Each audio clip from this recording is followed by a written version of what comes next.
clogged. Okay, I could not think of a fancy title for this one, so I literally just called it what I saw in the dream. And for some reason, this is like the second dream that I've had that has to do with like these like disgusting bathrooms, right? But this one was different because unlike the last one that I had of the hotel room that was just absolutely horrendous, this one, the bathroom itself was clean. This is someone who keeps their bathrooms clean. It's just the toilets were clogged and they were, doesn't matter, right? I'm not even going to talk about what they were clogged with because it was a rather disgusting image, but it's not, the clogged in this one, it's not really about the toilet itself. It's more of about the people in the dream, right? So in this one, and I don't know why. I guess like the numbers, they have to have some sort of significance, right? I don't know why it was set up like this, but in this dream, there's this two-story home. There is a divine feminine, and this divine feminine has a teenage daughter, right? An older teenage daughter. This young woman was probably, or this teenager was anywhere between the age of 15 and 17, possibly 18, but definitely like still high school age. So anywhere between 15 to 17, 18 is the absolute max, right? And 14 being the absolute youngest, because this is definitely like a high school aged young lady. And in the dream, the downstairs bathroom, there was one downstairs bathroom that had one sink, one shower, and for whatever reason, there were three toilets. There were three toilets inside of this one bathroom that had one sink and one shower. Right? And two of the toilets were clogged. They were completely clogged. The lid was down on the toilet, but it was clogged so much to where you could see what was clogging. It was like seeping around the edge, right? And then in this dream, this teenage daughter had just finished using the third toilet that was in there, and she clogged that one as well. Now, it just so happened that Divine Feminine caught her teenage daughter coming out of the bathroom this third time, and she saw that the toilet was clogged. The lid, for whatever reason, was left up on that one, and it was like full, like literally, it was full to the point where like nothing else could go in there. And like, why? It's so much coming out of you, right? But nonetheless, Divine Feminine sees it, and she's upset because she's like, okay, I don't understand. Like, there were two other toilets, and you clogged both of those toilets and did not say anything, and then proceeded to clog the third one. And had I had not caught you, you probably wouldn't have said anything about that one. And Divine Feminine was like, look, we only have two bathrooms in this house. Now, upstairs on the second level, there was another bathroom, and the bathroom upstairs had two toilets. I don't know why. The bathroom upstairs had one sink, one shower, but two toilets, right? And Divine Feminine basically tells her daughter, you need to unclog these toilets downstairs. Like, you are not the only person. I don't know who else was there. There were other people in the home. It wasn't just these two, but no one else was shown in the dream other than Divine Feminine and her daughter. And Divine Feminine tells her daughter, like, the bathroom upstairs is off limits. She's like, I don't know what's going on with you. I don't know what's wrong. Like, let me know. But she tells her, like, I'm not trying to be, rude. I'm not trying to be mean, but you're not the only person in this house. You cannot go around and clog up every single toilet and then just leave it like that. You cannot basically take every toilet out of commission and then leave everybody else with not a working toilet to use. Like, you can't do that. So she tells her daughter, like, look, there's a plunger, there's, all sorts of cleaning products, bleach, pine salt. Matter of fact, there was a short that I saw that I meant to share on here, and I forgot to like it. Y'all know, like on, if you're looking on Facebook and you're looking through the videos and you're scrolling, unlike YouTube, where if you see a short, you can scroll back and like, you can get back to it. Like, you can go to your history and get back to it. If you're watching a short on Facebook, if you don't like share it or at least thumbs it up, there's no history of it, so you can't get back to it. And I saw this short on there that was talking about the spiritual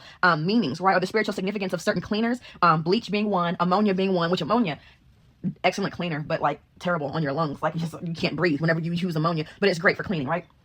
Bleach and ammonia, and of course, like the staple, like pine salt, like, because if you know, right? Everybody uses pine salt.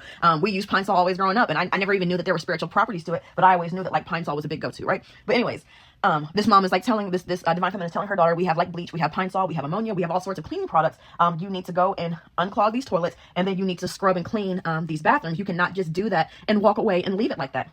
Right? So the dream stops there, right? It stops there. Now, I don't know what the significance is of the 2 bathrooms and 5 toilets, other than to say that there is something going on, or something that's happened 3 times. And if you don't catch it now, it's going to happen 2 more times, right? And if it happens 2 more times, whatever the scenario is, everybody's going to be screwed. Like, basically saying whatever this is that's happening with this young woman, whatever decision this person is making, they've already done this 3 times. And I don't know if it's something that like you're already aware about, or something that may have happened that you're not even aware about. But whatever this is, it's already happened 3 times, right? And if you catch it now and you discuss it, you talk about it after this 3rd time, you can cut it off there. But if it happens 2 more times after that 5th time, there's going to be some sort of consequence where not just this child, not just this teenager, but Divine Feminine, as well as other people that are, I guess, in the house or in the family, are also going to be affected by it, whatever this is. And for some, I'm getting like school. Like, this is some sort of like education thing where this might have something to do with classes. I know like the school year for most is over now, right? It's over now. But this may have something to do with like someone failing and being held back. But because this was surrounding a teenager and a young woman at that, and the whole thing of it being, if it happens 2 more times, it's going to not just affect this young woman, but it's going to affect the entire family.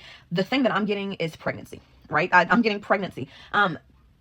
Divine feminine. And I know, like, for divine feminine, especially if you're going through your healing phase, especially if you're someone that's into spirituality, like if you've even made it to this video, I would have to assume that it either got on your timeline somehow because the algorithm meshed with something else you were watching, or you're already tuning into these types of videos. So you're probably someone who's already spiritual or on your spiritual journey. And I understand that, like, being on your spiritual journey and going through your healing, this is a time where you're focusing a lot on you, where you're focusing a lot on self. And especially if you're someone where you're so used to always giving to others, doing for others, putting others first, finally getting to a point where you put yourself first can be a struggle, right? It can be a struggle, and it can take conscious effort to do that, to finally be like, no, I'm putting me first. But if you have children, and if you have a child that is still in the home, make sure that you're not putting yourself first to the point where you are neglecting, or you are no longer aware of what is going on around you. You know what I mean? And I know that kind of sounds like contradictory, right? It's like, I can't put myself first and still be focused on everyone else. No, it's absolutely okay to make decisions where you are putting your needs first, right? But at the same time, make sure that you are still aware of what is going on around you. Specifically, make sure that you are still aware of what is going on in your household. Like, if you're doing something new, I know, like, definitely with this abundance coming in and this wave of like people stepping out on faith. If you're doing something where maybe you've taken on a project, or you've taken on, or you have like something in the works that you are trying to create that may be taking up some of that free time that you would normally have. It's whatever you're doing that's taking your attention away, that this teenager is using that free time to maybe make not so good decisions, right? And I don't know why for some I don't even know if I can say drugs on here. I don't know if I can say that. I'm gonna call it contraband. I'm getting contraband. I'm getting, for some, because as soon as I said free time, I like got this mental picture, this mental image of someone's child trying contraband, right? And maybe them having done it 3 times already, and now they're at the point where they're like, oh, I know what I'm doing. I'm a pro now, right? Because teenagers are so smart. And I mean that sarcastically, but yes, some teenagers are highly intelligent, right? Age is just a number. But I'm getting something where I'm seeing this mental image of this teenager trying it for the 5th time, and on that 5th time getting caught, and now they're having serious consequences for getting caught doing an illegal substance that they should not have been partaking in, right? So just make sure that you are being mindful of your surroundings. Make sure that you are keeping an eye on your children, especially when they get to those rambunctious, those kind of like rebel teenage years. You know what I mean? I know how it was for me being a teenager. I absolutely was the type of teenager where I thought I knew everything. I thought I knew everything. Come to find out, even as an adult, that I don't even know close to everything that there is to know. There's so much out there for us to learn, so much out there for us to experience, right? But as a teenager, I was very hard-headed. So please, especially if you have children that are in high school, in that age range where like their peers and, you know, the opinions of others, the opinions of their friends and their classmates mean so much to them, make sure that you are just keeping a close eye on them to make sure that they are making good decisions. Because I would hate for someone who has made it this far successfully and is almost reaching adulthood to start screwing up their life, you know what I mean? Right when they're almost to the finish line. Like, not the finish line, I'm talking about the finish line of like grade school, before they finally become an adult and earn their independence. I don't want anyone to lose their independence before they've even fully earned it, right? So definitely. And then for others, I'm getting, this might just be something like, it might not even be something as big as that. It may just be something where your child, like, you need to have a serious conversation with your child. Because y'all know, like, clogged toilets and dreams don't always have to be, like, yeah, it's disgusting. But like in this sense, it doesn't always have to be something where it means, everyone's like, oh, if you see XYZ in your dream, it means something bad. No, sometimes it's just something that you need to be aware of, something that needs to be brought to the attention. And sometimes clogged toilets can also be about repression, right? About something that's been repressed that actually needs to be released. So it could even be something like, maybe your child has been wanting to come talk to you, especially if you have an older teenager. Maybe your child has been wanting to come talk to you about something and just has not felt comfortable doing it. So maybe as the adult, as the mother, maybe you need to be the one to extend that olive branch to let your child know that, hey, you know, you can talk to me about anything. Because I don't know why, when I had the dream, when I woke up, also like college was coming to mind. For some, like military, like maybe your child doesn't want to go to college, maybe they want to go to the military, but they don't think you'll understand. Or maybe for some, like maybe your child doesn't want to go to college, but they don't think that you'll understand, they don't think that you'll agree with the decisions that they have made or with the direction that they want to take their life in. Or for some, I don't know why I got this, for someone, maybe like you were wanting them to graduate and start working and being independent, but maybe for someone, they may want to go to college, but like there's no money for them to go.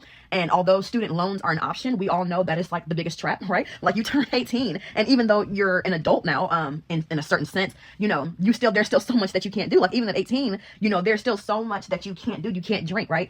You can't rent a car. You know what I mean? In some places at 18, you can't even get a hotel room. You got to be 21 for that, right? But for whatever reason, they think that you are mature enough to understand that you can sign this contract, take out this huge loan, you know what I mean, for your education, and then you graduate in all of this debt. Because the price of tuition for college was expensive when I went to school, right? Back 20 years ago, literally 20 years ago. So like nowadays, the price of tuition now is like, it's more than what a lot of people are even looking at making once they graduate and start. Like entry level at some of these jobs is like half, if not less, than what the college tuition is, which is ridiculous, because you're already it's like you're starting out behind.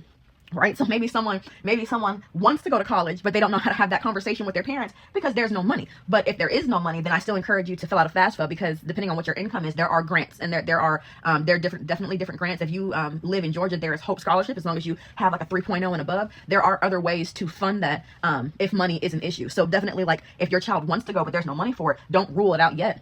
Look into other ways to pay for it, and tell your child they can do like a step program. Like, they don't have to go straight into 4-year. They can do a two-year degree, right? Which is significantly cheaper. Community college is significantly cheaper. They can do a 2-year degree, get their associates, and then transfer over to a 4-year degree. That way they're only paying that high tuition rate for the last 2 years. So it'll drastically decrease. And then by the time you're a junior, you don't have to stay on campus. A lot of kids have opted out of staying on campus because the room and board, right, is what doubles the cost of tuition. Tuition alone is not bad at some public universities. It's not bad at some, right? Private is a whole different issue. But public universities, tuition is not that bad. But once you couple on room and board, meal plan, and all that stuff, that's what causes it to skyrocket. But a lot of these universities have it where it's mandatory that freshmen have to stay on campus. If you are a freshman, even if you live in the area, it is mandatory that you have to stay on campus. But if you go to a 2-year school, right? If you go to a 2-year school, one that does not have dorms, one that it's a commute, right? It's a community college where you have to commute. Then by the time they transfer over to a 4-year university, they will be a junior, so that they don't have to stay on campus, right? That will never be an issue. And then they can keep the amount that they have to borrow, if they have to borrow anything at all. They can keep that amount low, right? So it lessens the amount of debt that they're looking at being in post graduation. But like I said, there are other scholarships out there. And not a lot of people, more people should learn to take advantage of these scholarships. So definitely look into it. I never looked into any of that stuff when I went to school. We went to school and took out loans from the very beginning, right? We never even looked into signing up for whatever scholarships, especially like with STEM being so big. Back then, there were all sorts of scholarships that I would have qualified for, but I didn't even know to look for them, right? I didn't know. So definitely putting that out there for someone who your child either just graduated or is getting ready to graduate next year, 2026. Just start doing your research now, but whatever this is, like I said, for everyone, it's going to be something different. But just make sure that you are keeping an eye on your children. Make sure, take your child out to eat. You know what I mean? Like, just the two of you, go out to eat and just, sit down, ask them, is there anything that they want to talk to you about? Ask questions, but not like in a way where you're being really nosy, not in a way where you're like, not in a way where they can feel like you're trying to like dig for information. Just ask them like little questions about, or what are your plans? What have you been thinking about? Just to kind of get them to open up a little bit. Especially because like what I'm getting right now is like, talk to them and see if you can get them to open up a little bit, but don't pry too much. Like, definitely let them be the ones to say it. But do this, especially if this is one where this is not a metaphor for you. Like, especially if this is one where you actually are having issues with clogged toilets, right? Like if there's something going on in your home where you notice that your child is constantly clogging the toilets, like this is actually physically happening. This may actually be a health issue. This may have actually been something that has been happening for a while, but you're just now picking up on it. Maybe like this is the 3rd time that your child has clogged the toilet that you've noticed it happen, but maybe it's been happening for longer than that, but you've never noticed it. Because if this is actually happening in your home, Spirit is saying that this is actually a health issue. This is a health issue that is going on with your child. Make sure to talk to them about it. This is something that they are embarrassed about. So make sure that you talk to them about it, but do so very gently. Do not alarm them, but also let them know like, hey, let's just go to a doctor and see what's going on. Like, I'm getting like make light of it for them, but you need to make haste in getting this taken care of. Like, make light of it for your child so that you do not scare and overly alarm them, because then if you scare them, they're going to shut off on telling you all what's really been happening, right? And for some, I'm getting like, I don't even want to say like there's blood, right? But do not alarm them, because you're going to scare them and they're going to shut down from telling you everything that's been happening. So make light of it for your child, but make haste of it and actually figuring out what's the next step and what you need to do, and get them to a doctor pronto. But definitely, whoever this message is for, pay attention, pay attention, pay attention, pay attention. There's something that your child has either done or been going through that has happened 3 times, right? And if you catch it now, right? Or if you catch it at least after the 4th time, you can prevent whatever this major blow up is. But if it happens that 5th time, everyone is going to be affected by it. Whatever this is, everyone is going to be affected by it. And on another note, since we're speaking of bathrooms, this is totally separate from the message. My younger brother lives in Florida, right? He lives like literally a bike ride away from the beach. And when he does his manifestation rituals and his things like that, he goes to the beach, which I'm like, that is so powerful, because like you're in the ocean, right? Because we all know water is a very powerful tool to use in your rituals. So he goes to the ocean. So I'm like, how more powerful can you get, right? So when he manifests things, literally things happen for him overnight. I remember he did a candle, he lit a candle and did a ritual for something where he was asking, I'm not gonna say what he was asking for. I'm just gonna say that literally within 24 hours, some money gets deposited in his account, right? So I always tell him, when you go to the ocean and you're doing one of your rituals, make sure you ask for new opportunities and doors opening for me as well, right? Because I don't have direct access to ocean water.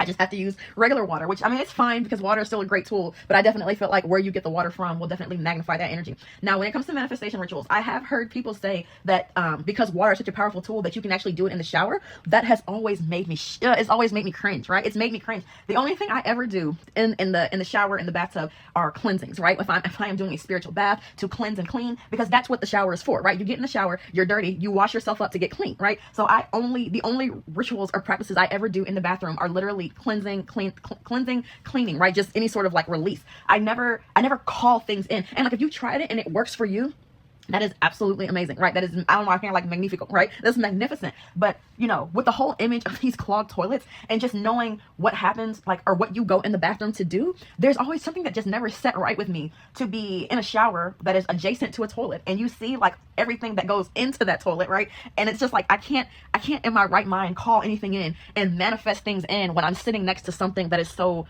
unclean, right? That is so like spiritually unclean. I cannot do it. It's cringe to me. But I've heard other people do it and I've heard them say that it works. What I would just recommend is that if you live near the ocean, or if not the ocean, the river, any moving body of water, I would suggest that you go there, get you some water from there. And if you get it from the ocean, probably a little bit better. If you get water from the river, it's probably not going to be clean, right? But it's okay. It's okay because it's environmental, right? It is the environment. It is the dirt, the leaves, the fish, the wildlife. That is why that water is a little bit soiled, right?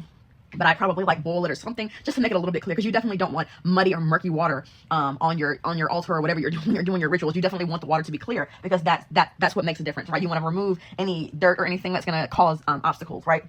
So I would still boil it, like purify it. But I definitely think using water from any sort of large natural body of water in your rituals is going to work so much better, so much faster than using anything in a bathroom or just any old regular bottled water that you have. And if you do use bottled water, like if I use bottled water, I definitely use spring water. I don't use like the filtered or the purified. I definitely use the blue caps, the spring water, right? But that's just, I don't know why I felt the need. But like, just the image of the clogged toilet, it's just really cringe. But like, literally not the clogged toilet, but just in general of what goes in a toilet always comes to mind when I hear people say that they manifest in the shower. But if it works, it works, right?